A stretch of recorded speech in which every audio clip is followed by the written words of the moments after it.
Yo, something stinks. This one guy shared the story. It's the middle of the night. The dad's asleep in his room, and somehow his twin toddlers, both 2 years old, escape their room and go down to the kitchen. They drag a chair across the floor and they climb on it. They open a drawer they definitely shouldn't be opening and they pull out a cheese grater. Then they go to the fridge and pull out a block of cheese, Parmesan cheese. So now these two toddlers are sitting on the floor with a cheese grater and a block of Parmesan cheese. And all you can hear is just the sound of grating cheese. The shavings are falling on the floor. They're picking it up. Now this house had heating vents on the floor. Well, this toddler took all of this cheese, lifted up the heating vent, and they started feeding cheese down the vent. They then go back to the room. Well, morning hits, the dad wakes up. What is that smell? Now this is the middle of winter, so the heat was on. The entire house smells like hot feet. He starts checking everything. He opens the fridge, the oven, he's mopping the floors. The smell won't go away, but his toddlers are being suspicious. What did you two do? Milk. Now this family is one of those families that had cameras inside the house. So he decided he's gonna check the cameras, and he sees everything happen. What in God's name? So he gets to cleaning. He does as best as he can, but that smell never really went away. But more than the smell, this dad was concerned, because how did his 2-year-old twins get out of their room, go to the kitchen, get a cheese grater, grate Parmesan cheese, and put it into the heating vents? Those two are menaces. It's the first day of a new semester, and this teacher is having everybody in class give a personal story, one by one, and they had 10 minutes to think of one. Then each student comes up to give their 3-minute introduction speech. Normal stuff, but obviously people are panicking. But they came up with their stories, like summer jobs, broken bones, embarrassing vacations. Well, one girl instantly raises her hand. I'll go first. Okay, I like your enthusiasm. Get on up here. She's confident and she is smiling. She walks to the front of the classroom. She starts talking about how her parents owned a retiring home, how they worked hard and built their business from the ground up. She said how the retirement home had these huge aquariums in the lobby filled with fish. The whole room's nodding. Oh, that's sweet. This is a nice story. But then she says, yeah, me and my brother got bored one day, so we smashed the aquarium glass. People looked up like, what? Grabbed a fork from the kitchen. The teacher's like, and stabbed each fish one by one. The class is horrified. She then smiles and says, so yeah, that's my story. Nobody clapped, the teacher had no idea what to say, and nobody talked to her for the rest of the year. Yeah, I wouldn't either. She sounds insane. Mr. Jean was a creepy teacher. Big guy, super weird energy, and he had bottles and bottles of Febreze behind his desk. And I guess he had a very strong nose as well, because he took it very personally when someone would come to class smelling bad. If he didn't like the way someone smelled, they would sit down and he would Febreze the air. You stink. Well, one day class started normally. He was teaching like normal. The Industrial Revolution was over. He locked eyes with this one kid. He didn't like what he smelled, so he grabbed the Febreze bottle. He marched right over to this kid. Can I help you? And Mr. Jean just sprayed over and over and over for like 15 seconds. This kid didn't know what to do, so he's just sitting there getting drenched in Febreze. Please stop. Turns around, goes to the front of the class, and begins teaching again like nothing happened. Crazy part is that teacher taught for another 5 years before he retired. I don't know how he wasn't fired. Every neighborhood has that one house, yard where baseballs, frisbees, and dog toys go to die. The guy who lived there is creepy, angry, staring through the windows. Hey, go get the ball. Let's just go inside. Just like that, most kids accept the loss and they go buy a new one. But this one kid, he saw a gap in the market. What's up? He memorized the perimeter of this fenced yard. He knew the holes, the gaps, and he bought a very long pole. He has a 10-foot pole with a high grip claw at the end of it. And he started an extraction service. He pulls up with his bike and the pole like it's a jousting stick. All right, what is it? Baseball? Frisbee? It's my dog's favorite beaver toy. Okay, do you know where it is? No. That's fine, I'll use my drone. He had a drone with a camera so he could see above the yard to where the thing that needs to be extracted is, and then he would get to work. Okay, it's at this corner right here. I have the pole. Go through the gap. Is he watching? No. Got it. But he didn't do it for free. Depending on where in the yard it was, it could be $5, $10, or if the old man was right there watching, $20 because of the risk. But people usually paid. He didn't make bank, per se, but he made some good money, and he was a hero to a lot of neighborhood kids. One month he made $100 just by getting things that people were too scared to get themselves. I'd say it's a fair business because there's no way the old man would ever give those things back because he's just crazy like that. And so I say, gotta respect the hustle. Yo, when this kid was young, his parents told him, "Sweetie, your hamster got too big for its cage. We had to give him to a new home." Aww. He was like 8 years old and he believed it completely. He was devastated, but he eventually got over it. He just figured, well, Chester's out there somewhere. I hope he's happy. Fast forward a few years. Now, the kid's in middle school. One day, him and his older brother are arguing over something stupid. "Yo, I finished my homework early to play the PlayStation. Mom said I could." "I don't care, dude. I'm not getting off. I'm staying on this all night." "You're a freaking jerk, dude." "Yeah, well, you're a baby." It escalates. The kid then unplugs the PlayStation in the middle of a match, and his older brother freaks out. "You know what? You really think Mom and Dad gave your hamster to a new home?" "What? Yeah." "Follow me outside." "What do you mean? Where are we going?" So now he's confused. The older brother leads them both outside. The older brother grabs a little shovel, and he begins digging in the middle of the yard. You really thought, oh my God, what's going on? There it is. The older brother pulls out this little knit bag. He opens it, and inside was the dead hamster. "See, look, it never went to a new home."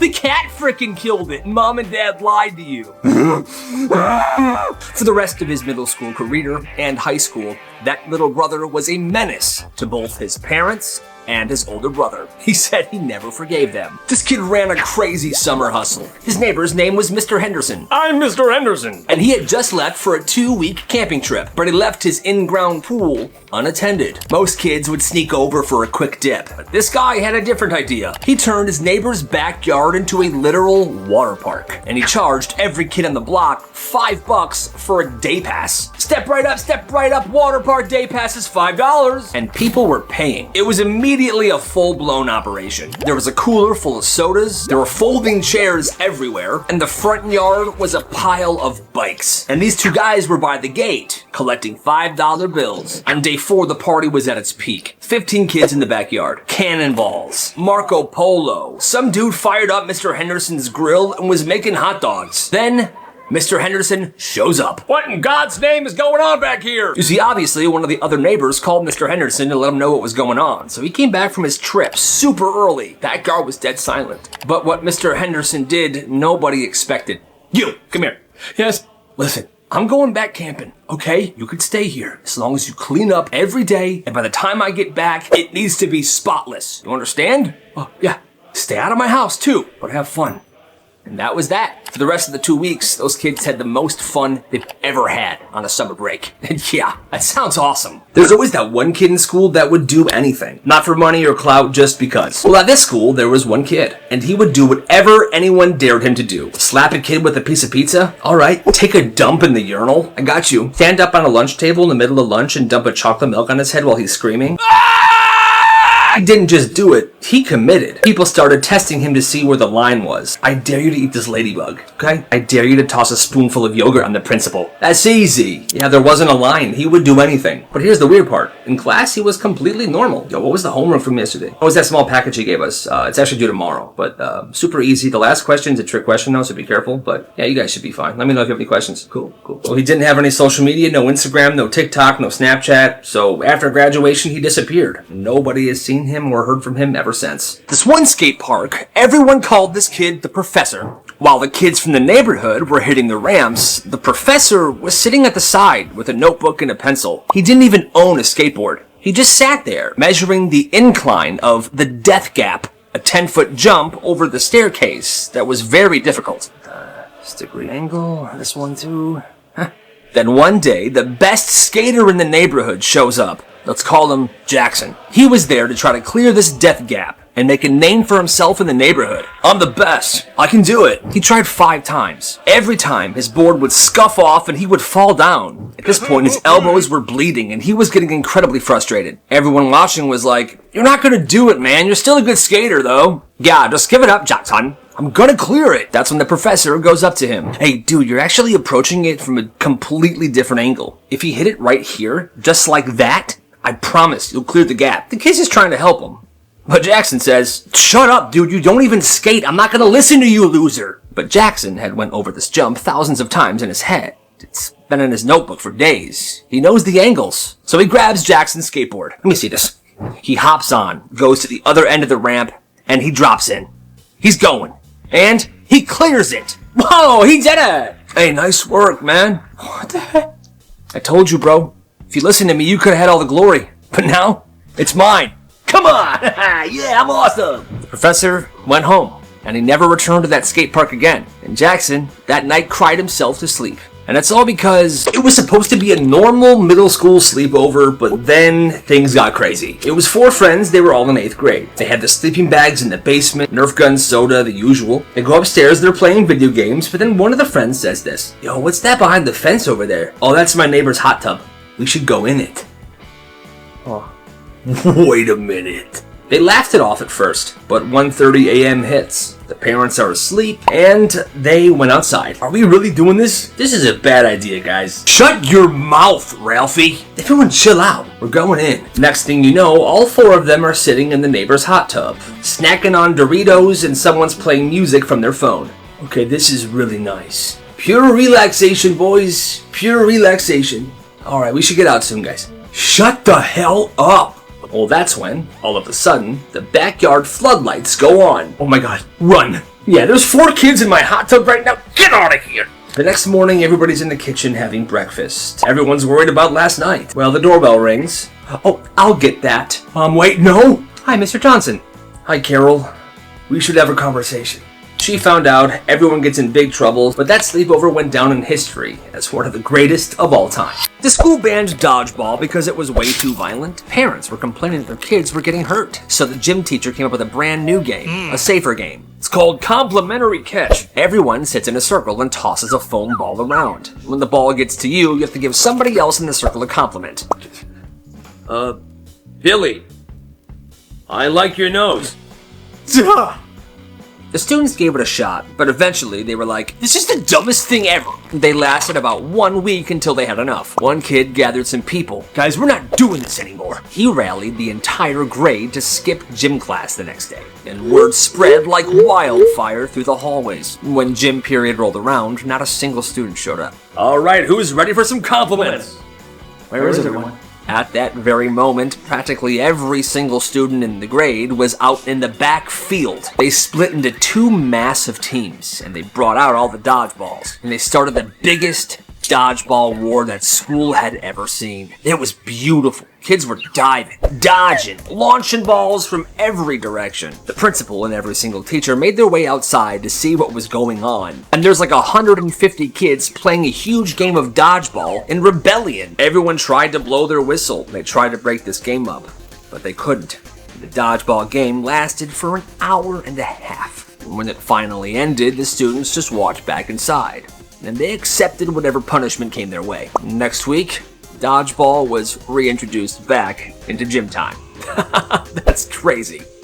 So this kid gets paired with the laziest person in class for a group project, and he decides to handle it in the most savage way possible. They're supposed to be splitting the work 50-50. 50-50. So he messages his partner one night, hey, you want to do the research for the slides? The next day he responds, I don't know, you pick what I do. So the guy decides to split it in half. Alright, I emailed you half the slides, send me yours when you're done. Because that sounds fair, but then after that, radio silence. Oh bro, did you finish? Nothing. He tries talking to him during school. Hey dude, gotta go man. The heck? It's the night before the project. Yo man, are you done? Partner responds, yeah, don't worry about it. Presentation day, they're up third, and this guy's got his part ready to go. Clean, put together. He did his research, he's solid. His partner shows up with nothing. Literally nothing. Bro, where's your part? I thought we're just gonna wing it. The teacher calls him up. Okay, let's see what you two have. They stand up and this kid goes first. He goes to his slides. Okay, so we each did half of the work. I'm gonna go first. He presents it flawlessly. He's confident, well-researched, and then he looks to his partner. All right, man, your turn.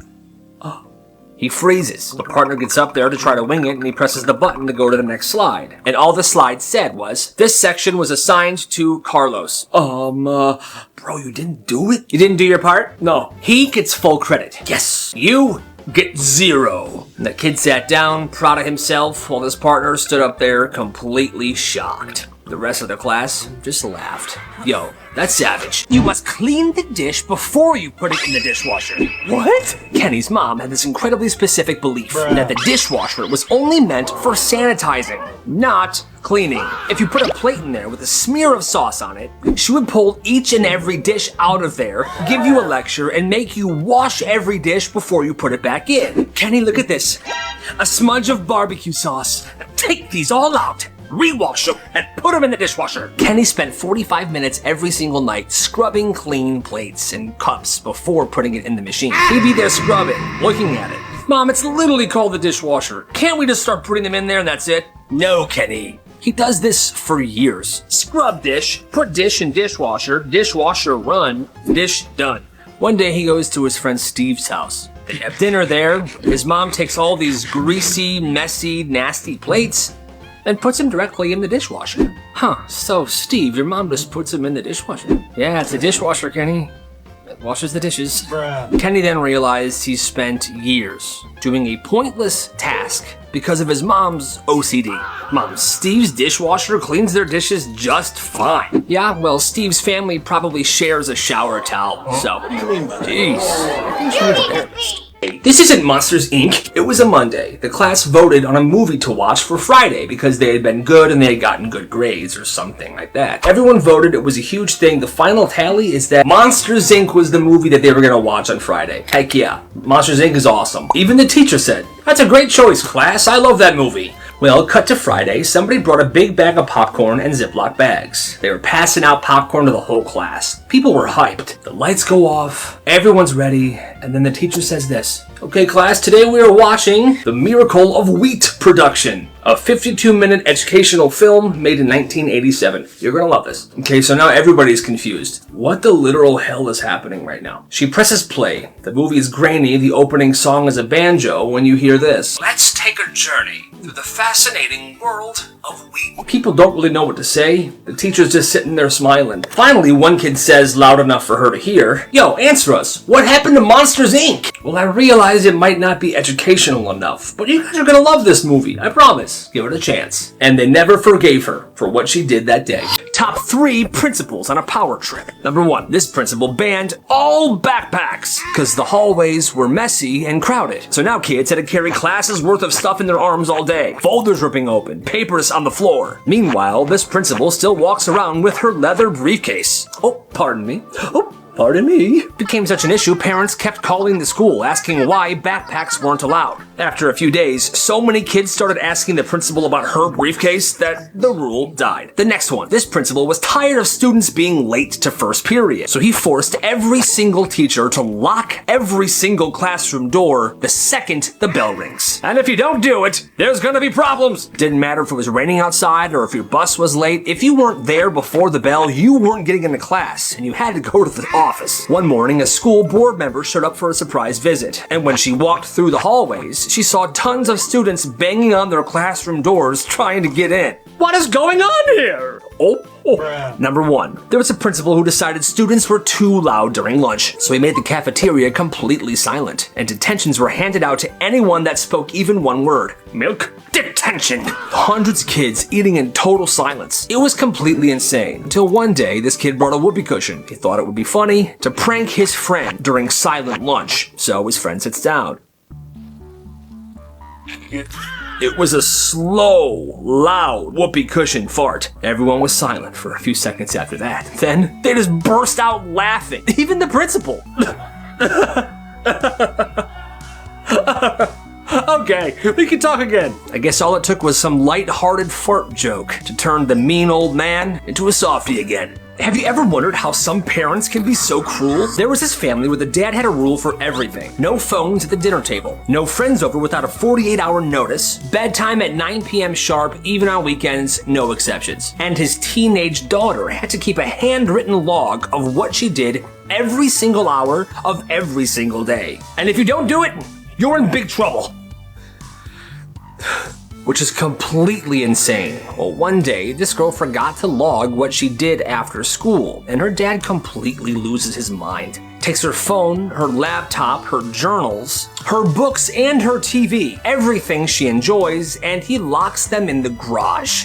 You can have them back when you write me an apology letter. Well, she wrote one. Not good enough, do it again. Then she wrote another one. Not good enough, do it again. She did it like 30 or 40 times before she just gave up. She never gets her stuff back, and the dad doesn't budge. He keeps saying, I told you, write me an acceptable apology and you get it back. But nothing was ever good enough for him. After this girl turned 18, she never spoke to her father ever again. And I think she's way better off. That's messed up. He got punched on purpose, and his plan worked. In 7th grade, this one kid, Zach, had been dealing with this guy named Tyler for a while now, and Tyler was a piece of work. He was loud, annoying, and constantly trying to get a rise out of Zach. Well, the thing is, Zach never let it get to him. He never shouted back, he never did anything mean to him, he didn't fight, he just waited. Until one Friday at dismissal, Zach saw his way. He sees Tyler standing over there by a locker, and he decides to enact his plan. It's time. Oh, hey, yo! He walks by Tyler and softly and accidentally bumps him in the shoulder. Yo, what is your deal? Well, Tyler snaps, and all Zach does is stand there. Say something. He doesn't, and that makes him very mad. He then winds up and punches Zach right in the face. You know what, dude? Well, Zach stumbles back, throws up his hands like he's gonna fight back, but then he just says, Time out, time out, time out. Yeah, you just punched me in the face, man. I'm not gonna fight you back, though. Everyone's like, yo, what? Guys, I didn't hit him, right? Huh? Look, he hit me. I didn't hit him. Security rolls up, so does the principal. No, he bumped into me. He was gonna fight me. No, it's a crowded hallway. I didn't even touch you. You punched me. What happened? We were fighting. Both of us. What happened? He punched me. I never swung. Zach didn't do anything. Tyler did. They looked at the cameras, and everything checked out. Tyler was suspended for 3 days, and Zach got nothing. The next day, somebody asked Zach, Yo, dude, was that your plan the entire time? What can I say? I played chess. And that was his way of getting back at his bully without lifting a finger. Genius. Here's what happens when you sell fake hall passes for 2 weeks at school. This kid Tyler was running an entire business. He'd been selling hall passes for basically anybody that wanted to skip class. $5 a pop. The passes, they looked legit as well. Official watermark, teacher signatures, the whole deal. Everyone thought he had some kind of connection to the front office, and he wouldn't sell too many at one time because he didn't want the school to get suspicious, so it was a limited supply he would sell per month. Well, this quiet girl named Maya, hi, I'm Maya. She'd been watching this whole thing go down for weeks. She never said anything, she just observed. Well, one day, she sees Tyler drop one of the passes on the ground. So she picks it up, looks at it for a second, and then puts it in her pocket. Now, she wasn't gonna say anything about it. She's like, this is none of my business, let him do what he's doing. Well, the next day, Tyler tries to sell her a hall pass. No thanks, I'm okay. But then Tyler starts clowning her in front of the whole class. You're such a teacher's pet. Are you too scared to get one of these? Well, here's what Tyler didn't know. Maya's mom literally works for the school office, and she's the one that designs all official school documents. So Maya knows exactly what a real hall pass looks like, down to the specific font and paper stock. Now, like I said, she wasn't gonna snitch on him, but now she is. She takes the hall pass that she found, goes to the principal, and breaks down everything wrong with it. The font is off, the signature's been traced, and this is the wrong paper. This is basic paper from Staples. Principal takes a few days to investigate, pulls up some security footage, and catches Tyler selling these hall passes multiple times. Tyler got a 2-week suspension, and Maya didn't say a word about it to anybody. Nobody knew she snitched. She just went right back to being quiet. That's why you gotta be careful who you disrespect. Somebody might ruin you. Here's what happens when your coach smashes your phone. This school's basketball coach was pretty intense. All right, huddle up, everybody. Time for team talk. It was one day after practice, and everybody was huddled up by the coach for like a regroup thing. But this kid named Johnny was on his phone. Hey, Johnny, come on, man! This is team huddle! Give me your phone right now! Johnny hands it over, thinking he's just gonna get a lecture. Fine. Coach takes the phone, walks straight into the equipment room, and slams the door. And then everybody hears it. The sound of smashing, cracking, screaming from the coach. Johnny's stomach drops. His phone was brand new. His parents saved up for 3 months to get it for him for his birthday. He's shaking, he's almost crying. The coach walks back out, holding a mangled piece of metal and glass. Here's what happens when you're not paying attention, kid. Johnny notices something immediately. The mangled phone was way too light. He flips it over and realizes it's not even real. It's a dummy phone from the school drama department. Your real phone's in my office. Maybe now you'll lock in during team time, okay? From that day on, Johnny left his phone far away in the locker during practice. Dude, that coach is kinda awesome. The dumbest reasons people got in trouble at school. In elementary school, this person was out playing during recess. You're stupid. Hey! It had rained the night before, and this kid noticed a small puddle. Oh, a puddle. He walked over to it, and then he got an idea. Flamingo. Flamingo. He proceeded to stand in the puddle on one leg, like a flamingo would, and he stood there and didn't move for 10 minutes. Just a kid pretending to be a flamingo. I probably would have done the same thing. But a teacher noticed this, and instead of chuckling to himself or just brushing it off, he got very, very mad for some reason. You! What are you doing? I'm a flamingo, Mr. Johnson. Flamingo my ass. I can't believe you. Principal's office now. You're getting a detention. But I'm a flamingo. No. I hate my life. This is insane. A kid goes to a friend's house for dinner. They're sitting down. It's spaghetti night. Okay, we know the rules, everyone. We must say what we're thankful for. They're all sitting down, the food's in front of them. This kid assumes that they each say one thing and then move on to eat. But the mom then says this, before each and every bite. Wait, before each bite? Yeah, it builds gratitude. So the plates are steaming, nobody's eating yet, and it gets to the dad first. I'm thankful for my family. Then it moves to this kid's friend. I'm thankful for spaghetti. And then it gets to this kid. Go on. I'm thankful for math class. That's good. It keeps going, bite after bite after bite. By round 6, this kid is losing it. I'm thankful for forks and gravity and oxygen. Hey, don't get smart. Dinner takes 2 hours, and this kid decides to leave. And as he's walking out, he whispers to himself, I'm thankful I'm never coming back here again. Yeah, no kidding. He got detention on his birthday. No! So apparently he was talking back to a teacher, and the teacher gave him after-school detention today. But it's my birthday. I don't care. So it was after school, he was in detention, sitting there. Sad. He was supposed to be hanging out with his friends. Sucks so bad. But then the detention room door busted open, and his 5 best friends walked in. Hey, yo, happy birthday, bro. What's up, brother? Happy birthday, man. Yo, what? The detention teacher was like, hey, you guys can't be in here. It's his birthday, man. Come on. One friend brought in cupcakes, soda, balloons, and they passed cupcakes and soda out to everybody in the classroom, even the teacher. Oh, thank you. Hey, we get a cupcake too. Of course, man, enjoy. This party's for everybody. And then they sang to their friend. Happy birthday to you. I blow out your candle, bro. And for the rest of the detention period, they were listening to music, eating cupcakes, and the teacher that tried to shut it down at first ordered a frickin' pizza. And by the end, nobody wanted to leave. You know what? There's still some pizza left and some soda. 20 more minutes, huh? Hey, nice. Honestly, best birthday ever. That's frickin' awesome. They lost him during a thunderstorm. The backyard gate swung open and their dog was gone. For weeks, they searched. They put up posters everywhere. They called different shelters. Nothing. Then one afternoon, they're driving home. Daughter sees something. Mom, that's Milo. Same golden fur, same curled tail, except a new collar. They pull over and they walk up to the door. Milo! His name's actually Charlie. He's cute though, huh? Feel free to pet him. Mom, do something. Where did you find him? Oh, we picked him up from the shelter. He was soaking wet, it was raining. We took him home. That's our dog. He was chipped. He wasn't chipped, and that's our dog. The girl kneels down. Milo, come here. See? He knows his name. Charlie, come here. But Milo didn't come. He was so happy to see his real owners. Quick, get Milo in the car. We're leaving now. Hey, wait. And they took the dog, and they sped away. Honestly, I would have done the same thing. That's my freaking dog. That dude was seriously trying to keep him. That's messed up.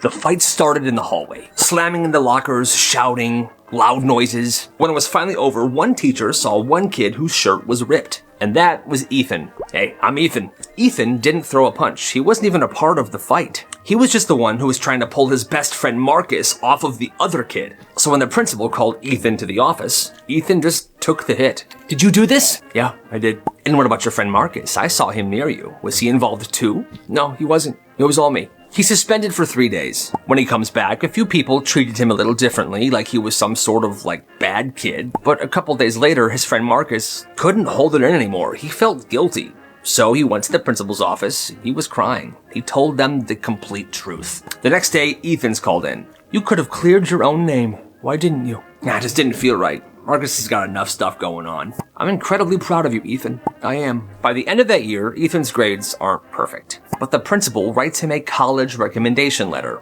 And it was so good that he got into his first choice college. That's amazing.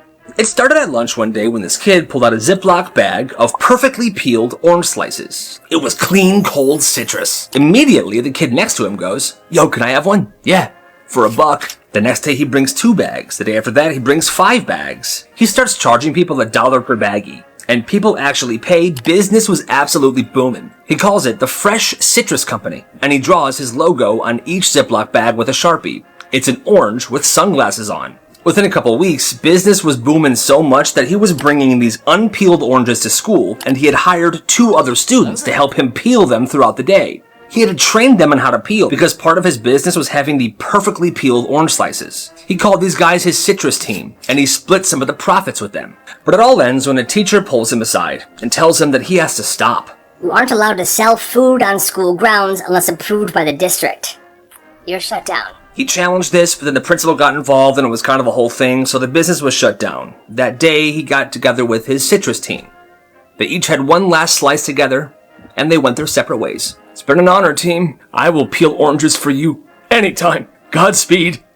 Godspeed." You gotta respect the hustle. The wrong grandkid. Every few months, she would get an envelope in the mail. Oh, sweet. It was Grandma's handwriting. Inside of it, a crisp $20 bill. And a note that said, "For gas. I don't even drive, Mom." Grandma's old, sweetie. Let's not question it. Money's money. Years go by and the letters keep coming. Always the same message.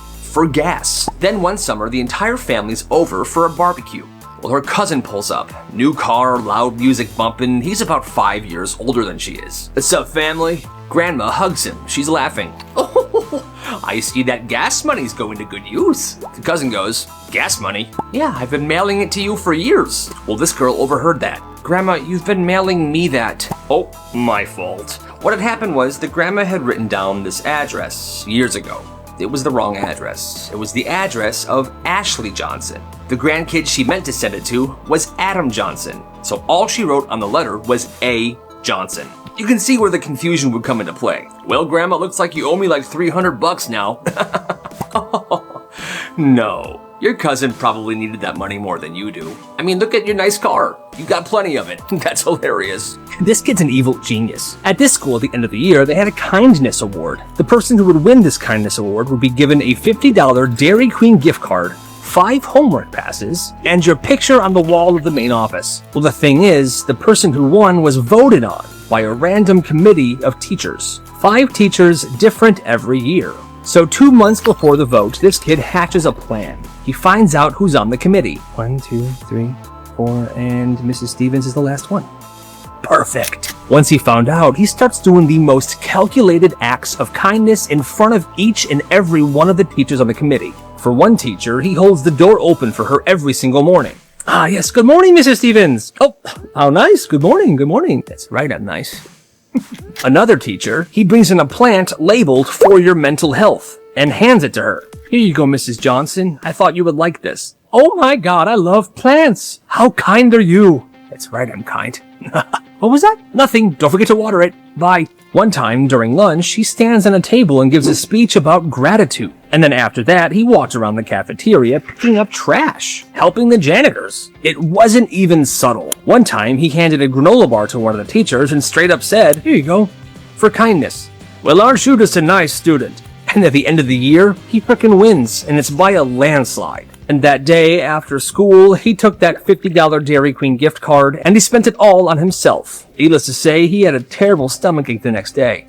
But hey, you gotta respect the hustle. At this middle school, this gym class was brutal. Every single day, mile runs, rain or shine. No basketball, no dodgeball, just running. So when this kid showed up in a cast, people were jealous. No gym for him for like a month and a half. Eventually, he healed. But when the doctors took his cast off, they gave it back to him. And that gave him a brilliant idea. I have a brilliant idea. He reinforced the inside of the cast with foam, rewrapped parts of the outside with bandage tape, and kept the cast in a sling. Then he began making an offer to students. $50 a month. No gym, no questions asked. So what, I gave you the money, you give me the cast, and I wear it for a month, and then I don't have to do gym? That's right, my furry little friend. What? Nothing. And it worked. Kids who paid would get the cast, put it on, and be limping around school, holding their arm like it hurt. They could even pay extra, and this kid would forge doctor's notes for them. Well, when they walked into gym class with his cast on, the gym teacher asked no questions. They were just gonna sit out, and that was that. Well, demand got so high, the wait list was pretty long. He even had people Venmoing him early to reserve a spot. Well, some teachers were starting to get skeptical about why so many kids were breaking their left arm, but it wasn't that big of a deal yet. And soon enough, this entire business fell apart. One of the kids who rented this cast for a month let his friend borrow it for his gym period. I don't want to do gym today, man. Bro, it's fine. Take this. I rented it. It's mine for the month anyway. Here, put it on. Nice. Super dumb move. So third period, one kid walks into gym class with the cast on. Then fourth period, a completely different kid walks in with the same cast on to gym class. The gym teacher clocked it immediately. They both got sent to the office. They snitched on the kid who ran this business and boom, everything was shut down. Kind of a brilliant idea, but maybe it could have been executed better, but still, you gotta respect the hustle. This kid was sleeping over at his friend's house, and he wakes up in the middle of the night, hungry. I'm hungry. He remembers that there was graham crackers in the kitchen, and he figured that'll work. So he gets up and he steps out of the room, but the second he lays foot in the hallway, What? A motion sensor alarm goes off. Within seconds, the lights turn on and his friend's dad comes barging out of his bedroom. Who's out here? You. It's just me. I was getting a snack. The dad then pointed to multiple small boxes on the baseboard of the hallway. You see these, kid? Motion sensors. No one's allowed to leave their rooms after midnight. He heads back into the bedroom and his friend's awake. Hey, bro, I'm sorry about that. Dude, that's so messed up. You have a curfew for inside your house. I know, it sucks. And this was so uncomfortable for him that he never slept at that house ever again. School's over this one day and this kid's grandpa pulls up. Windows down and he's waving his grandson over. Hey, come here. Hey, come on, I'm here. Kid's like, okay. Yeah, it wasn't his grandson. It was a kid that had the same jacket and the same backpack as him. But for some reason, the kid still gets in the car. And the grandpa starts driving away. So how was school, buddy? Kid's like, good. That's what I like to hear. The grandpa makes it halfway back home when the kid finally says, sir, I'm not your grandson. What? Oh, Jesus. Now cut back to the school. This kid's actual grandson's like, I don't know where he is. The grandpa then screeches back into the parking lot. I had the wrong kid. I have the wrong kid. That one's my grandson. Oh, hey, okay. Well, now I actually missed my bus. You think you can actually drive me home? Sure. So now he has his grandson in the car and the kid he thought was his grandson in the car. Dude, you got kidnapped by my grandpa. I know, it's crazy. The next day, those two sat by each other at lunch. And they've been best friends ever since. That is beautiful. A beautiful lunchtime service. While everybody else ate chicken nuggets on plastic plates, a couple students disappeared every single lunch period and came back smelling like meat and potatoes. The chef, his name was Liam. What's up? I'm Liam. Both of Liam's parents were chefs, so he grew up learning the trade. Now at school, he had cooking class first period, and he had a free period right before lunch. So he launched a business. For $30, you got a private table backstage of the auditorium, a 3-course meal he cooked the night before, fresh linens, candlelight, and music. He would reheat everything in the cooking room, and he would plate it himself. And he served it to his guests, wearing an apron, gloves, and a chef hat. And the thing is, people booked this service every single day to impress their crush. This is nice, huh? It's delicious. You really outdid yourself here. To settle rivalries, I'll stop stealing your pencils, but you gotta stop tying my shoes together during class. Fine, you have a deal. Tiramisu for you both? Yes, thank you. This is lovely. Some kids even booked it to make business deals. I'll sell your product to the basketball games. But I want 15%, 10%. But I have a new business launching soon, and I'll get you in on the ground floor 50-50. You have a deal. Tiramisu? Yes, please.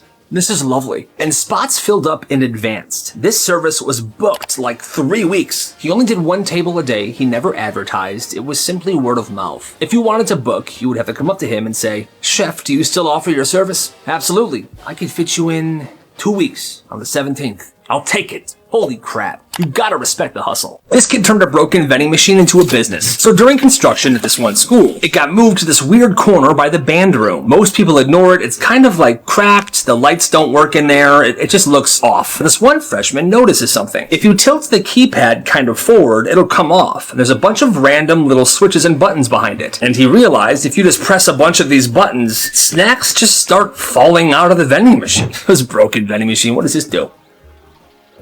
Oh my gosh, everything's hot. So instead of going nuts, he keeps this quiet. Starts posting on Snapchat. $1 chips, meet by the band room. By this point, he had gathered a bunch of snacks from this vending machine. And people were lining up to pay for these snacks. And the thing is, he's selling these for cheaper than the vending machine charged because, well, he got them for free. By the end of the first week, it was a full-blown snack operation and he made $80. But one day, a custodian was kind of watching him from afar and saw what he was doing. What is that kid doing?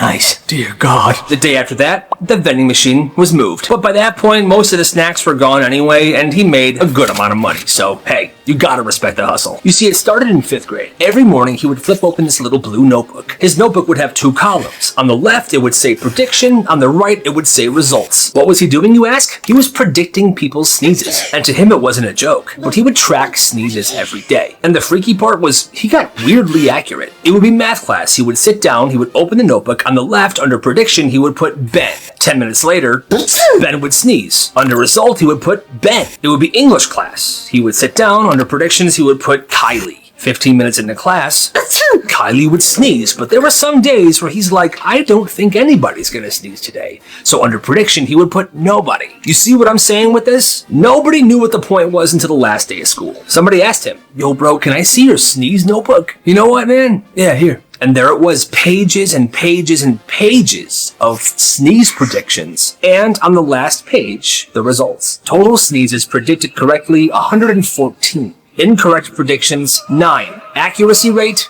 92.7%. He gave the notebook back to the kid, the bell rang, and then it was summer break. I don't know why he did that, but it does kind of sound like a fun thing to do in class. Who's to say? Genius level 1,000. So this kid gets a job at the local movie theater. 2 tickets to the Helpful Cow, please. All right, enjoy the show. Well, day 3, he learns a pretty cool thing. All right, staff, a reminder, you all get free popcorn. Isn't that awesome? Best job ever. So every shift, right before close, he fills a bag with free popcorn. He ties it up and he stuffs it in his backpack. Popcorn into backpack. He goes home, goes into his bedroom, and he puts that popcorn into an even bigger bag of popcorn. It's a massive trash bag he keeps in his closet. He does this for days. His closet turns into a popcorn storage unit, and he's trying to keep the popcorn as fresh as possible. Then what he does is he takes his popcorn to school, and he sells it. Like, for example, one night during a basketball game, the school is selling tiny popcorn bags for $4 each. He comes in, $2, fresh movie theater quality popcorn,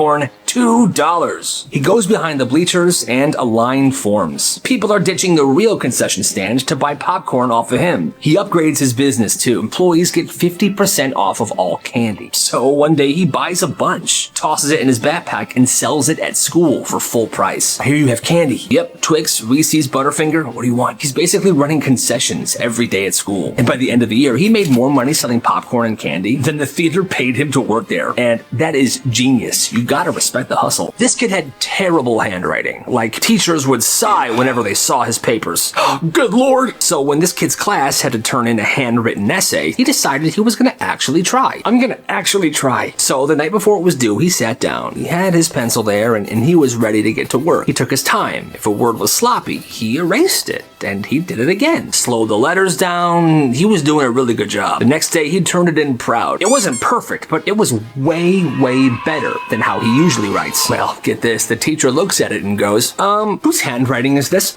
Mine. You proud of me? No, your handwriting has never looked like this. Somebody wrote this for you. Who did it? I promise you, I wrote it. No, you didn't. This is cheating. Cheating? No, it's handwriting. I worked hard to make my handwriting better. So now you're getting smart with me. All right, I'm writing you up. She drags him into the hallway. She's lecturing him about academic honesty. He tries to say, listen, I practiced. You told me to practice. She doesn't believe him. She calls home. The mom shows up. She knows how hard her son son worked on this. She's furious. Okay, so my son is in trouble because he tried? He worked on his handwriting and now he's getting written up? Are you out of your mind? It doesn't make sense. The handwriting progress was too fast. That's the dumbest thing I've ever heard. They bring in the principal and they make this kid write a paragraph in front of them to prove that he actually did write this essay. He sits down, he writes it. It took him a long time, but he did it. It was the same improved handwriting. The principal looks at the teacher. You owe him an apology. Teacher, red-faced, mumbling. I'm sorry for accusing you. Sure. They left, he gets an A on the paper, and she never confronts him about anything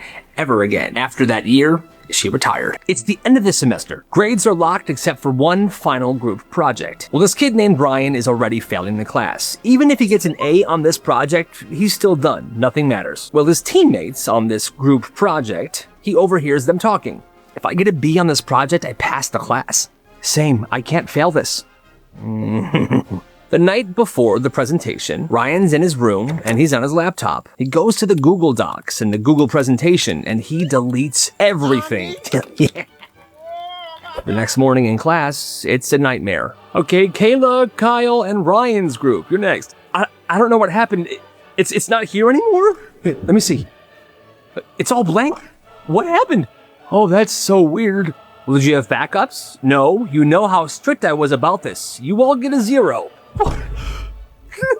My mom's gonna kill me. The group mates and the teacher later found out what happened and Ryan was suspended and he failed. And the other two were able to redo the project and pass. So there's that. The lunch lady from hell. This lunch lady was your classic grumpy old woman. Hairnet, gloves, stained apron, and she seems to hate children. I hate children. She never smiled. She was always in a horrible mood. Well, one day this kid in the lunch line says something to her that makes her flip out. Next, is this meat even real?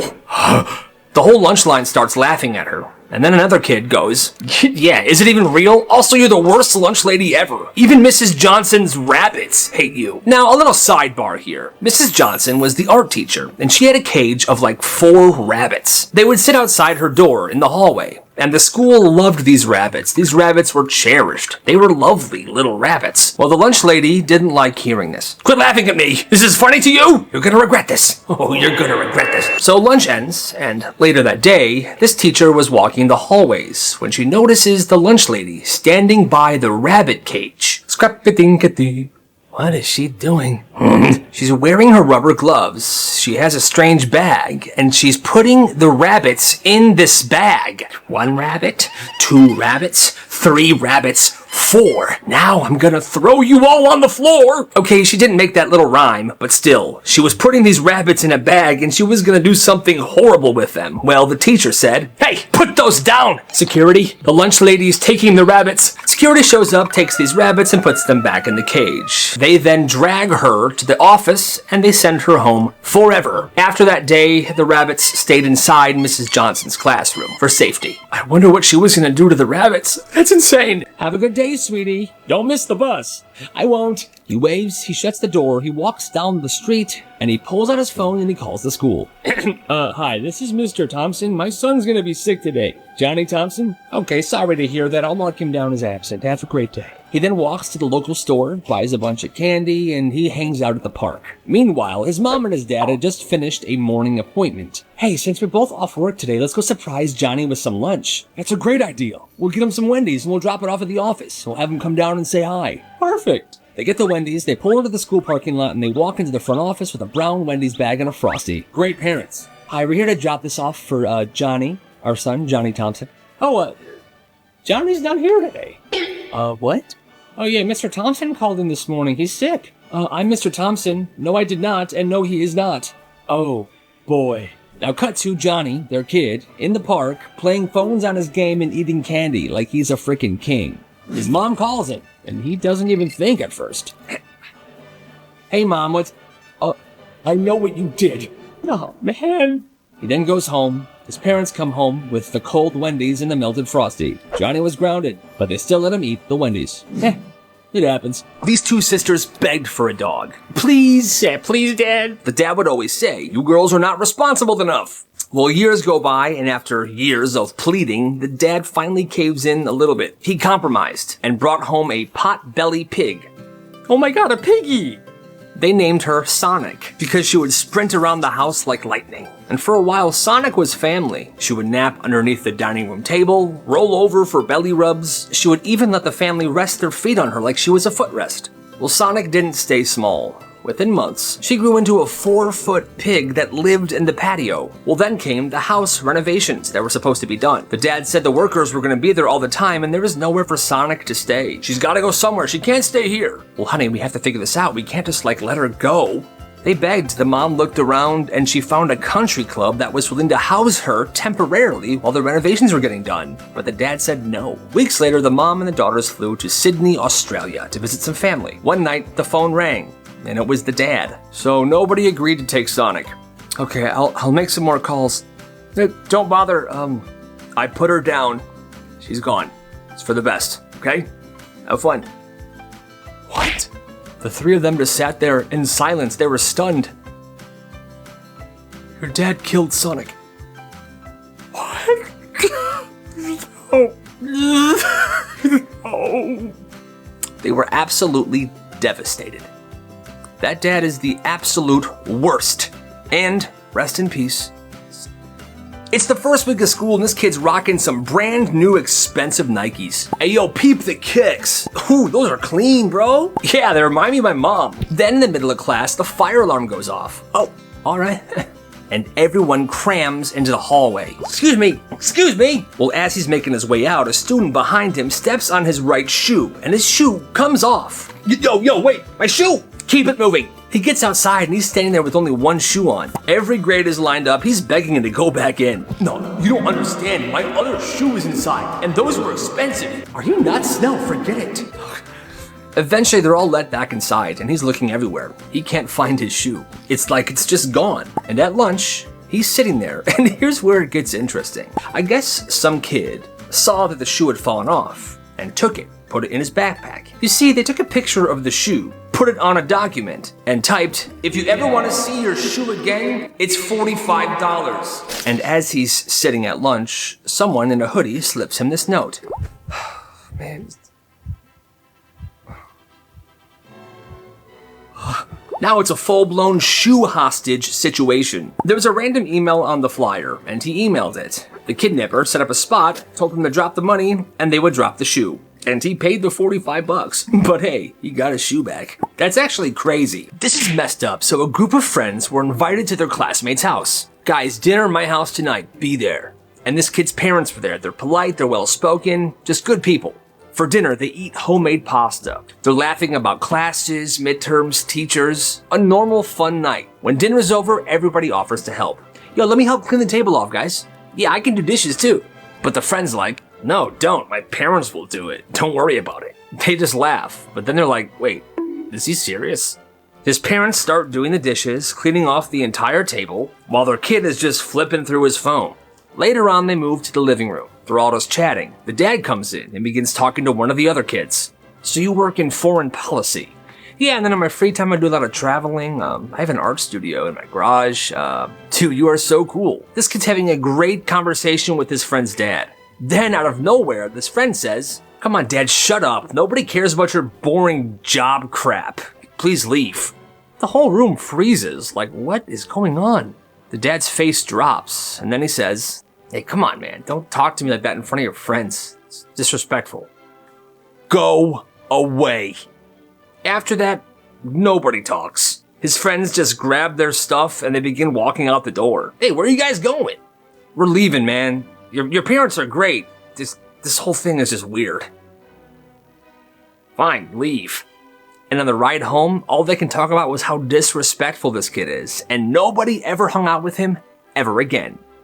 For his grandpa's birthday, this kid wanted to do something special. He wanted to give his grandpa a custom phone case covered with photos of all 9 cousins. So 6 weeks before his grandpa's birthday, he texts all the cousins. So send me a recent picture of yourself so I can include you. Thanks. 2 weeks go by, no response. He reminds them again, but this time he adds a warning. If you don't send one, I'm putting a picture of my dog on there instead. Well, 3 cousins reply with, just grab one off my Instagram. Well, he doesn't. The day before the deadline, he sends out one last text. You have 24 hours or it's the dog. And they still don't say anything. So when Grandpa's party comes and he unwraps the gift, There it is. 9 photos of this dude's dog. Oh, this is fantastic. He loved it. And these pictures of his grandson's dog, they were awesome. One picture was a dog in a sombrero. The next one, he was wearing a chicken costume. There was one of the dog in a pumpkin patch. Just these really fun, awesome pictures. Well, the cousins are embarrassed, and the cousins' parents are furious. They're like, you did this on purpose. You are petty. But Grandpa, he thinks it's hilarious. Best phone case I've ever had. And that's awesome. This is absolutely crazy. So there's this one freshman in high school, and his parents are out of town for the week. Well, instead of playing Xbox every day after school, he does something absolutely insane. He builds an actual wrestling ring in his backyard. I'm talking wood frame, ropes, the whole thing. And at school, he starts telling people, every day after school, my house, wrestling matches, $2 to get in. And for the first few days after school, it's just a couple of kids messing around. But then it started getting serious. One kid begins managing fighters and training them. Another's making poster for the big fight on Friday. People are putting money down. They're making actual bets. And these fighters are training all week. Well, by Thursday and Friday, it's not just this backyard thing anymore. Half the school is showing up. There's bets being placed, referees with whistles. It's absolutely insane. Well, finally Friday is the big fight, and it is beautiful. Until this kid's dad comes home and sees what's going on. What the heck is going on here? Oh my God! And the whole thing was shut down instantly. But those who went to that school never forgot the week of backyard wrestling. That's kind of crazy. Now this is unfortunate. One day during school, it's in between classes, and this kid is booking it down the hallway. He's running to the bathroom. Why? Because he needs to throw up. So he's running, he's holding his stomach, he's sweating. It looks pretty bad. But the history teacher sees this. He's strict, he's very dramatic. Hey, you there! We do not run in the corridor! The kid doesn't say anything, he just keeps running. Oh no, you don't! The teacher blocks off the hallway with his arms, but as he says this next thing in the middle of a sentence, this kid pukes, and it goes into the teacher's mouth. You will walk respect. What? The teacher then pukes. The kid continues to go to the bathroom, and the entire hallway's watching like, yo, what the freaking heck just happened? Obviously, the kid never got in trouble for running because, well, he was feeling sick. But the history teacher's reputation was tainted permanently. That's insane. This is actually genius. There was this kid named Max in 8th grade, and he turned faking sick into a full-time business. He wasn't the popular type, but he had a knack for details. He knew every single school nurse's shift, and he knew every symptom that would get people sent home fast. One day, his buddy is stressing about a math test. Dude, I didn't study. I'm so screwed. Give me $10 right now and I'll have you home by lunch. Okay. He hands over $10 and Max goes into his backpack, and he pulls out this little, clear balloon-looking thing. And inside it was a very strange substance. Take this, go to class, put it in your mouth, and then act sick. Walk up to the garbage can and bite down. Then spit all the stuff out into the garbage can. It's gonna taste horrible, but it'll look like you actually puked. Seriously? Trust me. It also smells like real puke, so they'll believe you. Well, he goes to class, and he does exactly what Max told him to do. The teacher was like, oh, sweetheart, oh my God, you're sick. Oh my God, it smells like puke. Yes, you are very sick. Go to the nurse. Go home. Bingo. He goes to the nurse calls his parents, boom, he goes home, studies for the test, takes the test a day late, and he passes. Word spreads to a few select people, and Max ups his prices, $20. Each case was specialized on different ways to get them sent home. He even had package deals where he would include forged doctor's notes or heating pads to put on your forehead so it felt like you had a fever. And if people couldn't pay right away, he would help them out. They would just owe him. But then he would have runners that would go get the money from them, no matter what. It was a serious business. Eventually, the teachers found out about this, and this came crashing down horribly, and he was suspended. But for a while, he ran the craziest business that school had ever seen. And honestly, it's kind of genius. Gotta respect the hustle. She liked this boy in her art class. Hi. Hey. The kid was quiet, he was funny, he drew comics in his sketchbook. Well, through a few of her friends, she found out that he lived a couple blocks away from her. Now, she was determined to get closer to this guy. She wanted to do something memorable. So one night at 4 a.m., she sneaks out of her house. She's barefoot, she's in a hoodie, and she's carrying a bag of garbage. She walks 3 blocks to this kid's house. Her heart is pounding. She really wants him to like her back. When she gets there, she takes the garbage bag and she dumps all of the garbage all over his lawn. What the She then rings the doorbell and sprints home. The next day in class, she overhears this kid talking. Hey, did anything weird happen to anybody else last night? No, why? Somebody dumped garbage all over my lawn at 4 a.m. and then rang my doorbell and ran away. And this was her chance. That was me. Oh, okay. Thanks. Of course. And he didn't talk to her for months after that. Why did she think that would work? That's absolutely insane. In 7th grade, this kid realized that Pokemon cards were frickin' currency. His older brother handed him a shoebox full one day. Hey bro, you can have these. Hey, thanks Johnny. And they were great cards. There was EXs, GXs, full arts, super rare cards in there. And at first he brought them to school to show them off. But then someone offered him $15 for that one. Okay, thanks, here you go. And that's when it clicked. He built out a binder, he set prices for specific cards, and he started dropping little hints around the hallways. This full art right here is only available today at lunch. After that, it's off the table forever. And that created urgency, because kids were like, oh my gosh, I want that card, I can only get it today. And suddenly, kids were lining up by his lunch table. It was kind of epic. He would also sell in the hallways, in the bathrooms. Between periods, it was just him. He didn't have a business partner. And teachers were seeing this like, oh, how cute. He's making a little pocket change selling his cute little cards. But no.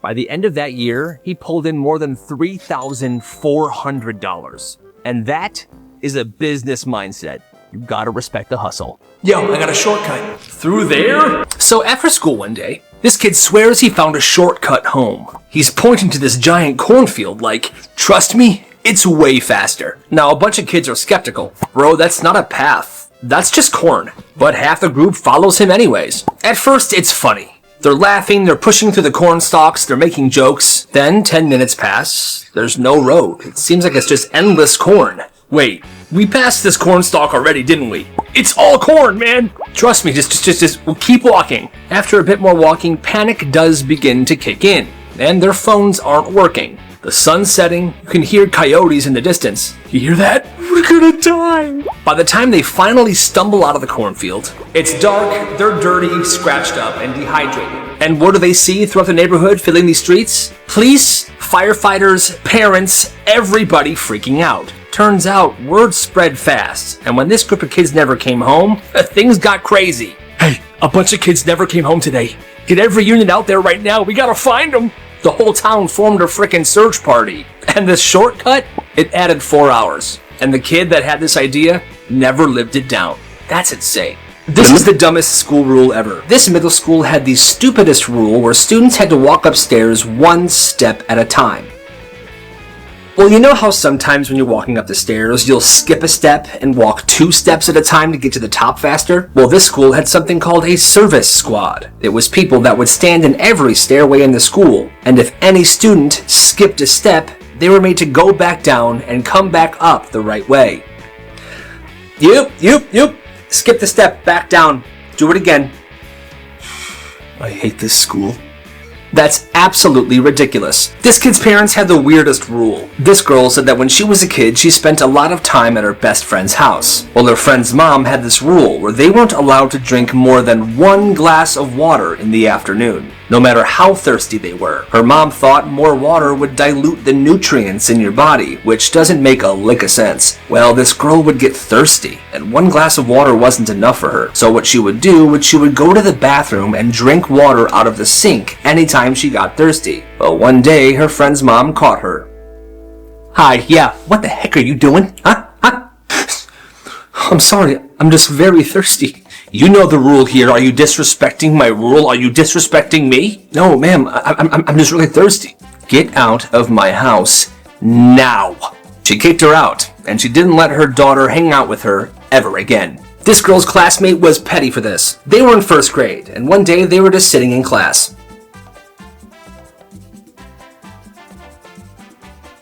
Kayla. Oh my god, why'd you bite yourself? Stacy, you're bleeding. Mister? Yeah, Stacy? I'm bleeding. Oh my goodness, how did that happen? Kayla bit me. What?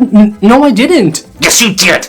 I didn't bite her. So what, she bit herself then? Yes. Go to the principal right now. That is not okay. Stacy, I'll get you a Band-Aid. Thank you. I hate my life. Back in middle school, this kid and his friend used to be those guys. You know, those guys who could get you anything. Gum, they got you. Snacks, they got you. Any drink you want, they got you. Homework passes, Pokemon cards, bathroom passes, they could get it. They were constantly making tons of money. Their business was seriously booming. At one point, they ventured out to do something a bit more risky. They began a service where they would get people dates to a school dance. It was a tough venture, and it cost a lot, but they learned that everyone has a price. Well, the selling dates side business ended when they got this kind of nerdy kid a date to the Christmas dance. However, the girl had a boyfriend, and the girl's parents wondered why she wasn't going to the dance with her boyfriend. The boyfriend found out, got really mad, and the whole story unraveled. These two guys got suspended, and they had to shut down all of their businesses. In total, by the end of middle school, these two guys made over $7,000. You gotta respect the hustle. The person that shared this story said that when he was growing up, there was a kid in his neighborhood who wasn't allowed to chew gum at all. Hey bro, you want a piece of gum? Oh, I wish, but I can't, man. My parents don't let me chew gum. Okay, but your parents aren't here. How would they know? Oh, they'll know.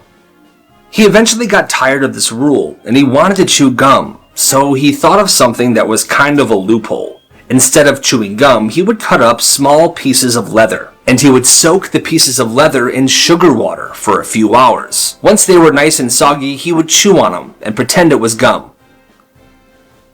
I thought you weren't allowed to chew gum. Oh, it's not gum, it's a piece of leather. Oh, nice. When this guy was in middle school, he said that he was kind of a bully. Well, one day he was bullying this kid at lunch, throwing stuff at him. Hey, loser. What, Chad? Ow. Dude, stop. Dude, stop. That's when a football player who was twice his size came up to him. Hey, bro. Hey, what's up, man? You think picking on people is funny? Come on, man. Look at him. He's a loser. How would you like it if I picked on you? And from that day on, he never picked on anyone ever again. This high school principal did this thing where he would hypnotize students during school functions and stuff like that. 3, 2, 1, you are now asleep. And wake up. Oh my god.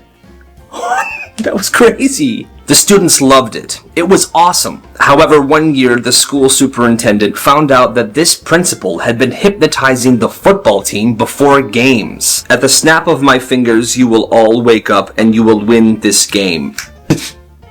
Alright, let's go. Now obviously the hypnosis didn't really work because that football team was pretty bad. However, the superintendent still said it was cheating and that principal was fired. The weirdest school of all time. This high school had a weird tradition where every year around the holidays, the school principal would dress up like Santa Claus. And every day for a week leading up to Christmas break, he would sit in the lunchroom, where the high school students had the option to pay to sit on his lap and tell him what they wanted for Christmas. And remember what I said at the beginning of this video. This is at a high school. The crazy part is, students actually paid him, and there was usually a long line to sit on his lap. আসতে বলুন না সেটা আমার একটু জরুরি কথা আছে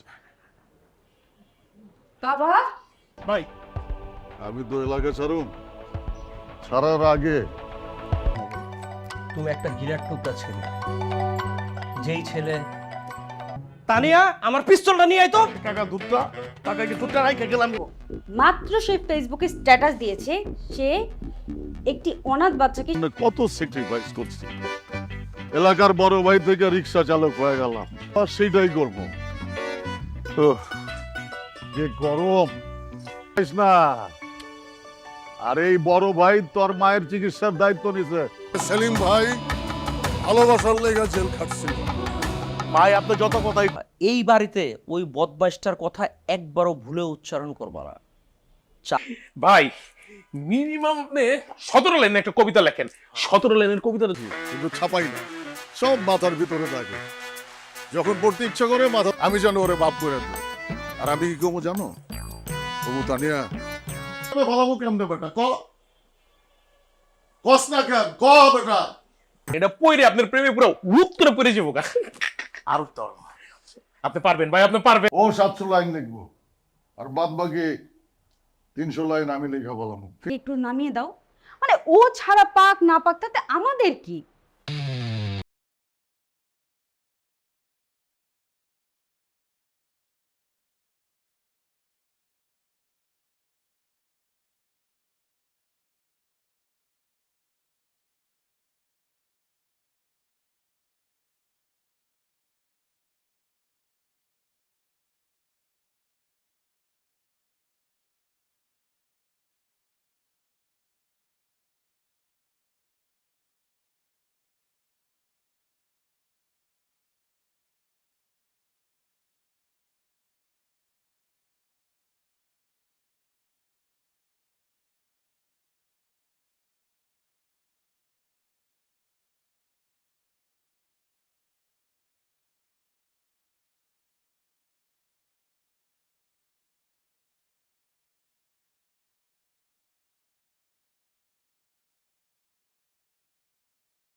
ভিতরটা শিমুল তুলার মতো নরম হয়ে ছিল, যাওয়ার সাথে সাথে একটা তুমি এতদিন যা করেছো তাতে আমার একটুও মন গলেনি।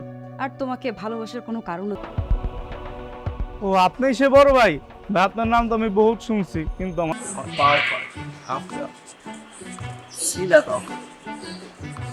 বুঝছস?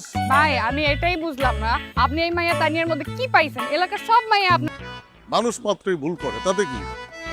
ভাই এমন যে করব।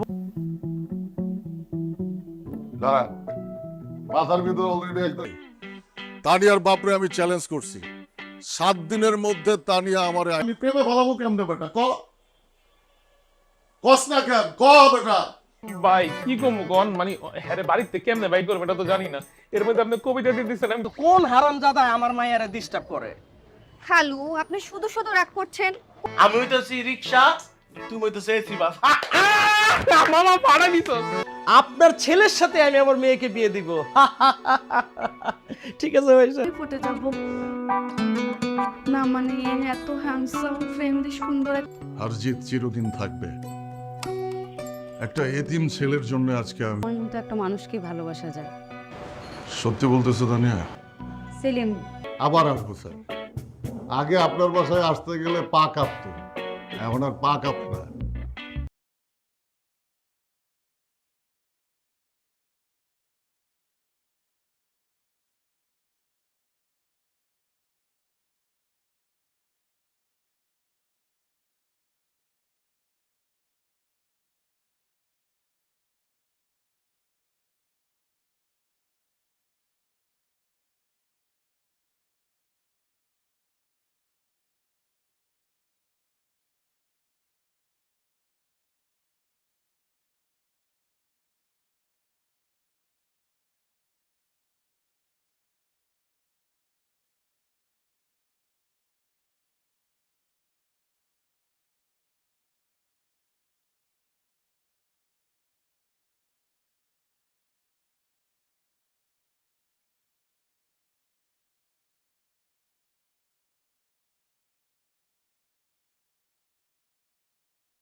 তুমি অনেক ভালো একটা মাইয়া, তোমার অনেক ভালো হবে।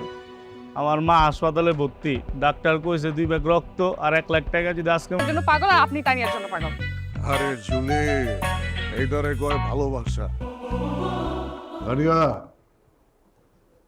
তোমার হাতের রান্না। তোমার বড় ভাইয়ের ভালো না থাকলে এখান থেকে চলে যেতে বলো। আরে জুলি, তুমি আবার কি রাইখা কি প্রেমে ফেলতে পারো তাহলে আমি নিজে দাঁড়িয়ে থেকে তোমার আর তানিয়ার বিয়ে দিব। সারাদিন ধরে ভিক্ষা করছে, আমাদের 1 লাখ টাকা আর 2 ব্যাগ রক্ত লাগবে। কি করবো বলো? আমি তো আর প্রফেশনাল রিক্সা চালক না, প্রেমিক রিক্সা চালক। আমার তাহলে কি লিখছস? কয় লাইন লিখছস?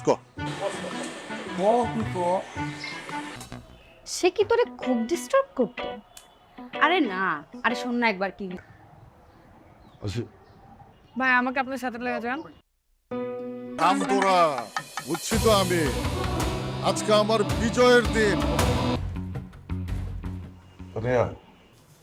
এখানে 100 কবিতা আছে, সার্ভিসটা তো একটু আলাদা থাকবে, তাই না?